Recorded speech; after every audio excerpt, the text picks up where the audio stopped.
সকাল কিংবা বিকালের নাস্তায় খুব সহজে আপনারা এই চিকেন মোমোটা তৈরি করে নিতে পারেন। চিকেন মোমো তৈরি করতে যেমন সহজ, খেতেও তেমনি খুবই মজা। আবার এভাবে বানিয়ে ডিপ ফ্রিজে আপনারা সংরক্ষণ করেও রাখতে পারেন।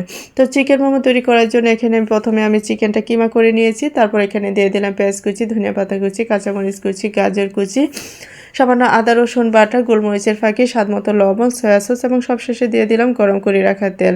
তারপর সমস্ত উপকরণ একসাথে আমি ভালোভাবে মাখিয়ে নিয়েছি।